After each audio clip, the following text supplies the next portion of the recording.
The HOA made a $47,000 mistake. They stole it from my 82-year-old grandfather and now they're trying to take his house. They thought they were preying on a confused Korean War veteran. What they didn't know was that they had just picked a fight with his granddaughter, a cybersecurity specialist who traces digital footprints for a living. Every illegal transfer, every bogus fee leaves a trail, and they had no idea I knew exactly how to follow it. They declared war on the wrong family. Drop a comment if you've ever dealt with an HOA from hell, because what I'm about to show you will blow your mind. My name is Alex Morgan. I'm 34 years old, and before this nightmare unfolded, I genuinely believed the biggest threats to my family's well-being were foreign cyber terrorists, not meticulously landscaped tyrants living 3 streets over. Life had already thrown me a few curveballs. A divorce I hadn't seen coming left me emotionally and financially adrift. Moving back in with my grandfather, Walter, was supposed to be temporary, a safe harbor, a chance to regroup while being close to the only stable father figure I had ever known. Walter had been the anchor of our small corner of Willow Creek Estates for over 40 years, long before the neighborhood became a status symbol. Back then, it was a community of working-class families who borrowed cups of sugar and helped each other fix their cars. His house sits on a desirable corner lot, but the real treasure is the sprawling vegetable garden in the backyard. Tomatoes the size of softballs, cucumbers crisp enough to feed a family of 4, and fragrant herbs that could stock a small farmer's market. My grandfather's soil-caked fingers worked magic, and every morning the crunch of autumn leaves under his worn leather boots served as the neighborhood's natural alarm clock. That garden wasn't just a hobby, it was his sanctuary, his connection to my late grandmother, Ella, and his way of sharing joy with the neighborhood kids. Then, around 2019, Willow Creek began to change. New money flowed in, modest ranch-style homes were replaced with sprawling McMansions, and practical pickup trucks gave way to oversized luxury SUVs that never saw mud. With this wave of new residents came Margot Blackwood, a high-powered real estate agent obsessed with protecting property values. At 52, she had blonde highlights that likely cost more than my monthly car payment and a smile so dazzling it made you instinctively check your wallet. She purchased the largest new build on Maple Street and immediately began her campaign to reshape the neighborhood. We need standards, she proclaimed at impromptu coffee gatherings on her manicured lawn. We must protect our investments from decline. 6 months after her arrival, Willow Creek Estates had its first ever homeowners association. The vote was scheduled during a freak blizzard on the Tuesday before Thanksgiving, a time when older residents were either out of town or unable to navigate the roads. It passed, and just like that, Margot became HOA president, wielding the power to fine, harass, and systematically dismantle the lives of anyone who didn't conform to her vision of suburban perfection. Her first attack was on Walter's garden. A letter arrived in his mailbox, printed on heavy cardstock with an embossed HOA logo. It declared his 40-year-old vegetable patch a non-compliant landscaping feature, and slapped him with a $500 fine. Rage surged through me when he showed me the letter. This garden was his legacy, his meditation, his connection to my grandmother, and his way of sharing with the neighborhood kids. Then came the wheelchair ramp. Installed after a minor stroke in 2018, it was a testament to Walter's independence. But the HOA declared it an unapproved architectural violation. The ramp was his pride, a symbol of resilience, built with painstaking care over 3 weeks. Now, it was under attack. Walter's hands shook as he whispered, "Maybe they're right, Alex, maybe I'm just too old to keep up." I realized then this wasn't about gardens or ramps, it was a calculated campaign of elder displacement to push out original homeowners and pave the way for Margot's sanitized, high-value vision. 2 weeks later, Margot targeted his 1970 Ford F-150. This wasn't just a truck, it was a workhorse, part of Walter's identity, a vehicle that had hauled lumber, delivered Christmas trees, and helped neighbors for decades. Under a new vehicle aesthetics policy, it was now classified as a commercial vehicle, and Walter faced a $200 per day fine. Margot circled the truck herself, phone in hand, snapping photos like a crime scene photographer, posting them on the community Facebook page with a caption designed to incite outrage. While she played social media warrior, I did what I do best, digging through digital archives and public records. The HOA formation had been illegal, only 40% of eligible households had voted, short of the 51% quorum required by law.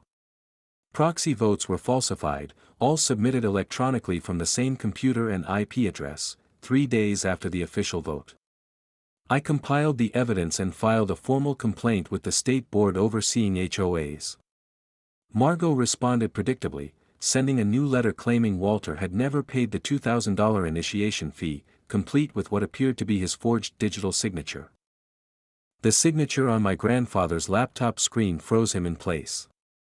His weathered face was a mask of confusion and distress. "Alex. I've never signed anything electronically in my life.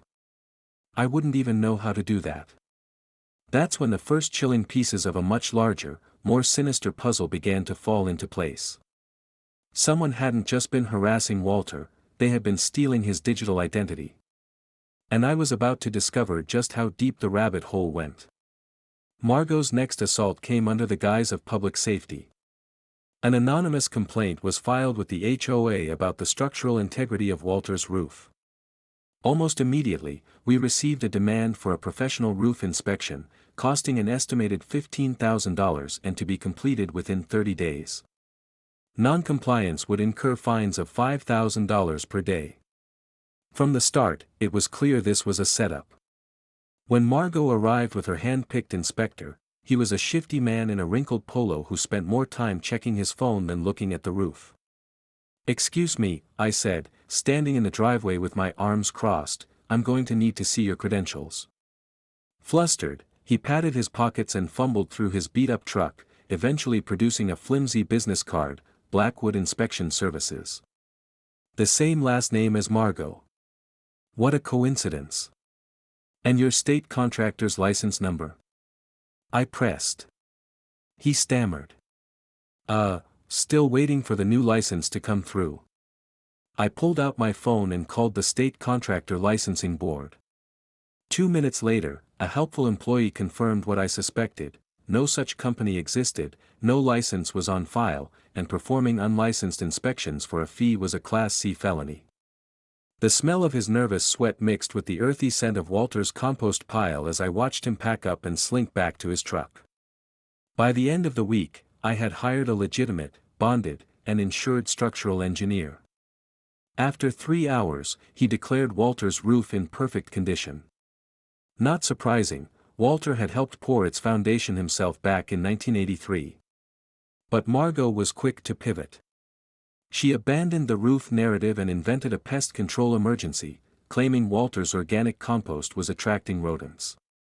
A new HOA letter arrived, featuring grainy photos supposedly showing a rat infestation. The problem? The images were stock photos, complete with visible watermarks. Walter's compost smelled healthy, and the only rats in the neighborhood were two-legged. The fine? $5,000.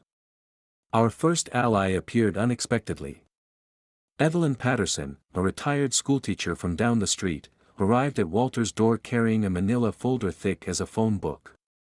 "Alex, honey," she said, settling at the kitchen table, "I've been documenting everything that woman has done to the seniors in this neighborhood for 6 months.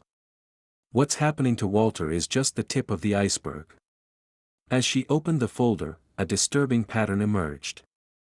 The Johnsons, the Washingtons, dozens of other seniors had faced identical scams, bogus inspections, false fines, all targeting those living alone with limited tech skills.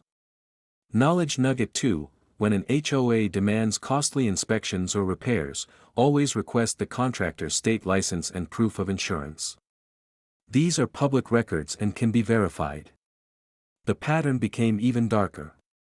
Every targeted senior had been visited by a helpful young man from the HOA, offering free assistance with online banking and digital documents, the same man who had visited Walter 2 months prior. Margot's next assault targeted Walter's solar panels, installed in 2015 to reduce his electric bill.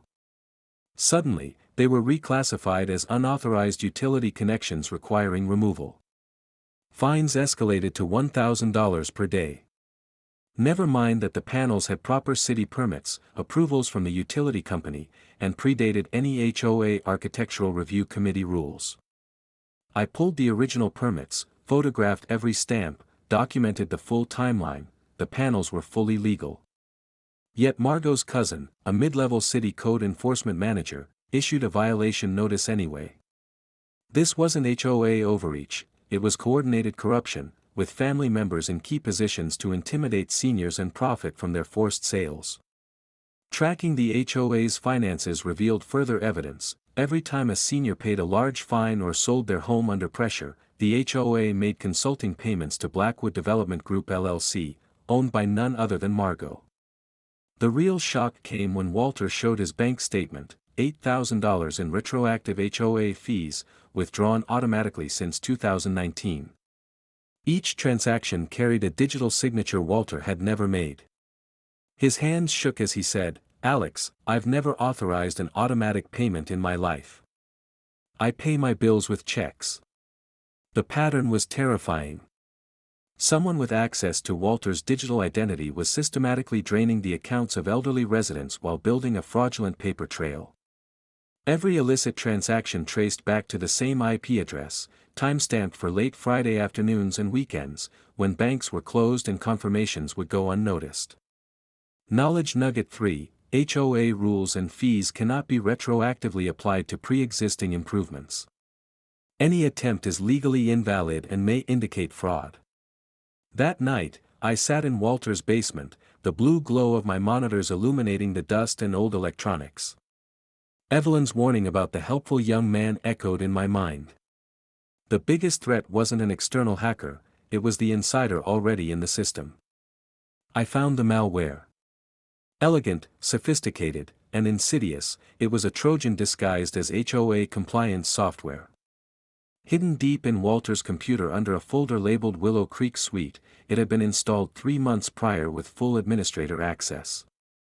A keylogger capturing every password, every bank transaction, every digital signature. The installation log pinpointed the exact day Walter received help from that charming young man. This was no amateur operation, it was a calculated, high-level attack on the most vulnerable members of our community. The malware hadn't just captured Walter's banking credentials and duplicated his digital signatures, it had been programmed to take periodic screenshots during sensitive online transactions. Every corner of his digital life had been compromised. The metadata from the malware's command and control server led me straight to its architect, Tyler Blackwood, 24, Margot Blackwood's son. His social media profiles painted him as a self-employed cybersecurity consultant, specializing in protecting seniors online. In reality, Tyler was offering helpful house calls across Willow Creek estates, installing a Trojan horse that gave him complete access to his target's finances. Tracing his digital footprint revealed a terrifying pattern. At least 47 seniors across 3 counties had been compromised, with total losses exceeding $380,000. Each victim reported the same sequence of events: a helpful young man, free computer setup, mysterious bank withdrawals, and a sudden wave of HOA harassment immediately following the installation of the malware. Walter sat slumped in his worn kitchen chair, staring at the printed evidence I had spread across the table. So, I'm not losing my mind. I really didn't authorize those payments. No, Grandpa, I said, placing a steady hand on his shoulder. You've been the target of a sophisticated, cruel scam, designed to make you doubt yourself. Even Evelyn Patterson had tears in her eyes when I revealed the findings. Tyler had installed the same malware on her laptop, siphoning funds from her modest teacher's pension. This wasn't just HOA harassment, it was systematic elder fraud, using the HOA as both weapon and cover. Margot's company had already acquired 12 homes from residents who couldn't keep up with escalating fines and fraudulent bank withdrawals. The pattern was surgical: target isolated elderly residents, compromise their digital security, drain their bank accounts, and force them to sell their homes at below-market prices. Knowledge Nugget 4: never allow a stranger with a vested interest to install software on your computer. Legitimate security programs come from reputable companies, not door-to-door helpers. For the first time since this nightmare began, I felt a surge of purpose. My cybersecurity expertise wasn't just relevant, it was the key to dismantling the entire operation. But I couldn't do it alone. Taking down a network this sophisticated would require allies skilled in financial crimes, elder abuse law, and public exposure. Evelyn became my director of human intelligence. At 78, she had the investigative instincts of a seasoned detective.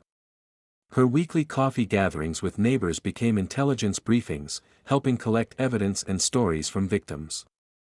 Detective Ray Kowalski, a former cybersecurity colleague now in the state police's financial crimes division, confirmed my suspicions. Tyler and Margot's activities matched patterns seen across 3 counties. Marcus Webb, a fierce civil rights attorney specializing in elder abuse and RICO violations, lit up at the evidence. "This isn't just fraud," he said. "This is racketeering." Jennifer Santos, an investigative journalist, joined our team to time media exposure for maximum impact, protecting other potential victims. Together, we crafted a 3-pronged strategy. Legal action, a civil lawsuit and coordination with law enforcement to stop the fraud, recover stolen funds, and dismantle the network. Media exposure, a carefully timed investigative report to alert the public. Law enforcement coordination, a synchronized takedown ensuring criminal charges stick. Knowledge nugget 5, elder fraud protection starts with education. Never give remote access to strangers, independently verify all financial transactions, and report suspicious activity immediately. Our plan was deceptively simple: let Tyler and Margot continue their operation while we documented everything, springing the trap only when we had irrefutable evidence. Evelyn organized a senior cybersecurity class at the local library, cleverly disguising it as education while uncovering additional victims. Marcus prepared asset forfeiture paperwork targeting Margot's company, home, and assets purchased with fraudulent proceeds. Ray linked our local case to broader interstate patterns. Our greatest advantage was Tyler and Margot's arrogance. We let them think they were winning, giving them rope to hang themselves.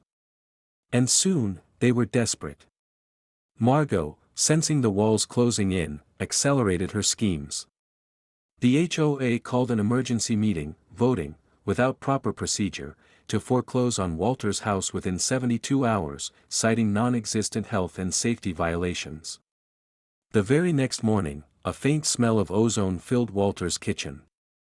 Tyler had visited under the guise of inspecting the electrical meter, but in reality, he had sabotaged the main electrical panel. High-definition security cameras captured every move. Infrared footage showed him deliberately loosening critical wires, creating the exact hazard the HOA would later claim justified immediate action.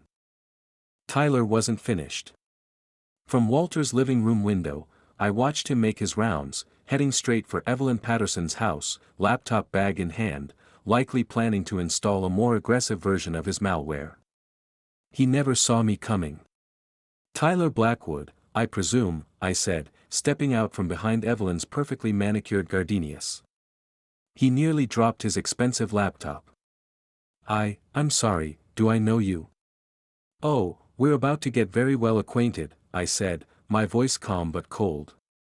"I'm Alex Morgan, Walter Miller's granddaughter. I've been so looking forward to meeting the young man who's been so helpful with our neighborhood's computer security." Color drained from his face as realization hit. I'm just here to help Mrs. Patterson with some software updates." "The same updates you installed on my grandfather's computer?" I stepped closer. "The ones that log every keystroke and bank password?" Evelyn opened her back door. "Tyler, dear, I've been expecting you. But I won't be needing your computer help today, or ever again."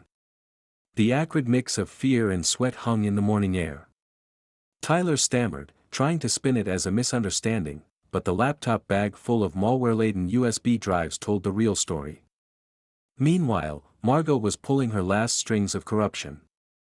Her cousin, the city inspector, showed up at Walter's house with an official condemnation notice declaring the property uninhabitable due to severe electrical hazards, the very hazards Tyler had created less than 12 hours earlier. But here's the beauty of a coordinated plan. Detective Ray was already parked across the street in an unmarked car, documenting every step of the chain, photos, video, and audio proving the collusion between the HOA, the city official, and the fraud operation. Knowledge Nugget 6: You can legally install security cameras on your property without notice.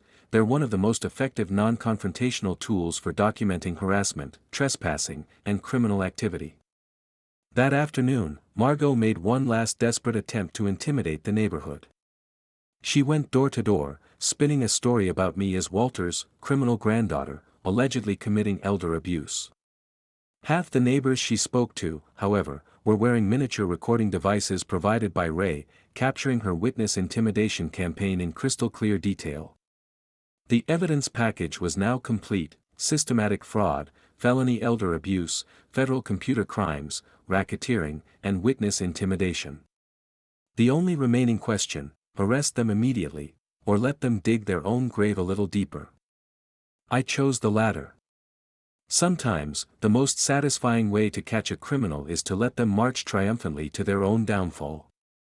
Predictably, Margot's final gambit was a restraining order against me, claiming I was the one abusing Walter. According to her sworn petition, I was an unstable, recently divorced military contractor who had forcibly moved in to seize control of his finances and isolate him from the community. At the same time, Tyler launched a smear campaign online, spreading false stories about my military background and alleged financial exploitation. The HOA, as expected, scheduled an emergency auction for Walter's house, claiming imminent health hazards required immediate resolution. Margot's real estate company had already lined up buyers. But every move they made had been anticipated, documented, and countered. I let Margot believe the restraining order had neutralized me. All contact was through my attorney, Marcus Webb. Walter was moved to a temporary assisted living facility, a strategic repositioning to remove him from immediate danger while keeping him safe. "Alex," he said, packing a small overnight bag, his voice heavy with defeat, "maybe I should just sell the house. I'm so tired of fighting." "This isn't a retreat, Grandpa," I said. "We're not fighting anymore. We're finishing this. And when it's over, you're going home, to your garden." Evelyn became my eyes and ears, attending HOA meetings and reporting every detail of Margot's unraveling behavior: drinking during the day, wild public accusations, and frantic conspiratorial rants. Ray finalized the arrest warrants and coordinated with federal investigators. The case had crossed state lines, making it a federal cybercrime investigation. Marcus completed the civil asset forfeiture paperwork and class action lawsuit documentation: 47 plaintiffs, detailed financial records, and a crystal-clear pattern of organized criminal activity. Jennifer Santos prepped her investigative report, cameras on standby, ready to air the moment arrests were made. Our evidence package was a masterpiece: digital forensics, bank records, malware analysis, wiretaps, video surveillance, and documented coordination between all players. Tyler and Margot had unwittingly provided enough evidence to convict themselves, twice over. Margot, drunk on perceived victory, planned to celebrate at the HOA's annual meeting, announcing the removal of problem residents and unveiling neighborhood upgrades. She had no idea she was about to be the guest of honor at her own takedown. Knowledge Nugget 7: Frivolous or malicious restraining orders can be challenged, and defeated, with proper legal representation. False allegations can even strengthen your position when the real abuse is thoroughly documented. Friday morning arrived with crisp autumn air and the sweet anticipation of justice. The Willow Creek Estates Community Center had never seen a crowd like this. Word had spread about the HOA emergency meeting to discuss the foreclosure. Residents, old and new, packed the folding chairs, while Jennifer's news crew quietly set up in the back. Margot stood at the podium, resplendent in a crimson power suit, radiating the smug confidence of a conqueror who believed she'd already won. Charts, graphs, and PowerPoint slides detailed her successes and the upcoming duplex where Walter's house stood. That's when I walked through the front door. I wasn't alone: Detective Ray on one side, 2 federal agents on the other. Jennifer's cameras swung to capture our entrance. A collective gasp swept the room. Margot's confident smile faltered, and evaporated, when she saw the badges. "You are under arrest for violations of the Racketeer Influenced and Corrupt Organizations Act, conspiracy to commit wire fraud, and felony elder abuse," Ray's voice boomed, commanding the room. Tyler, sitting in the front row, tried to bolt, but two agents intercepted him. The sharp metallic click of handcuffs echoed through the stunned silence. The room fell suddenly silent as I walked calmly to the front. Detective Ray read Margot her Miranda rights, leaving her stunned and speechless. I turned to the packed crowd, my voice steady. "It's time to show Willow Creek Estates what's really been going on." I connected my laptop to the projector. The image of the shiny new duplex vanished, replaced by irrefutable evidence, bank records proving $380,000 stolen from 47 elderly residents, screenshots of Tyler's keylogging malware capturing passwords in real time, and the crown jewel, audio recordings of Margot on the phone with a potential buyer, discussing her strategy for clearing out seniors to make room for more profitable properties. "This HOA," I told the room, voice ringing clearly over rolling cameras, "was never about community standards. It was a criminal enterprise, a front designed to systematically defraud elderly residents and steal their homes." Evelyn Patterson stood in the front row, her voice strong and unwavering, carrying the authority of a beloved schoolteacher. "I have personally documented every fraudulent fine, every act of harassment, every intimidation tactic over the last 6 months. 47 of our neighbors were victims of this organized crime operation." Margot's facade collapsed in real time. Her carefully maintained image of suburban elegance crumbled into raw, ugly desperation as she screamed about conspiracies, political persecution, and outside agitators. Tyler, sitting beside her, was quickly handcuffed and led away, tears in his eyes. "Want to talk about property values?" I asked the room, letting the question hang as a grin spread across my face. "They're about to go up, because this community just proved bullies, thieves, and predators don't belong in Willow Creek Estates." Detective Ray stepped forward again. "Thanks to meticulous financial forensics, we have traced and frozen over $380,000 in stolen assets under federal RICO statutes. These funds, plus additional damages, will be returned to the victims of this scheme." Spontaneous applause erupted, mixing with camera clicks as neighbors realized their nightmare was finally over. And then the moment I had been waiting for, my grandfather, Walter Miller, walked through the front door. Leaving his temporary assisted living home just for this day, he moved slowly but steadily toward the front of the room. Every eye followed him, and the crowd rose to its feet in a standing ovation. He took the microphone, his voice steady and strong. "Ladies and gentlemen," he said, scanning the room, "this is what happens when a community stands together against bullies. And this," he said, turning to wink at me, "is what happens when my granddaughter gets mad." 6 months later, Willow Creek Estates was unrecognizable, but in a good way. Not because of enforced aesthetics or arbitrary HOA rules, but because people were talking to each other again. The sense of community that had been buried under fear and fraud had returned, stronger than ever. Margot and Tyler were sentenced to 5 years in federal prison with full restitution ordered. The HOA was dissolved, and all its fraudulent fines and liens declared null and void. The 12 homes seized or sold under duress were restored to their rightful owners, thanks to a complex legal battle led by Marcus Webb. Walter returned home to a neighborhood transformed. The street was closed for a massive block party, filled with barbecue smoke, freshly baked cookies, and the sound of children's laughter. Evelyn Patterson was unanimously elected president of the new, entirely voluntary Willow Creek Community Association, insisting that every meeting include coffee and her famous oatmeal raisin cookies. Walter's garden flourished into a neighborhood hub. Kids learned to grow their own food, neighbors stopped by for advice or just to chat. Evenings were spent on his ramp, watching the sunset and waving to those passing by.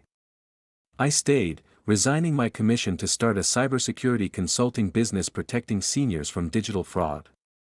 Tyler and Margot's scheme had been just one part of a larger network, and the demand for our services was overwhelming.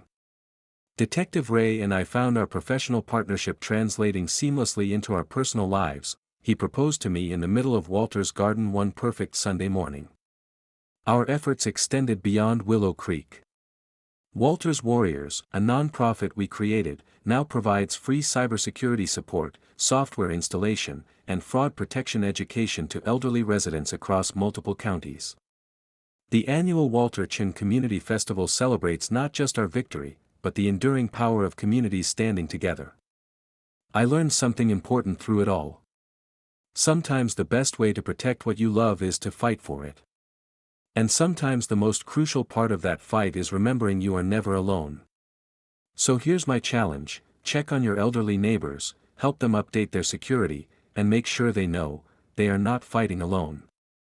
Because when a community stands together, bullies learn they picked the wrong neighborhood to terrorize.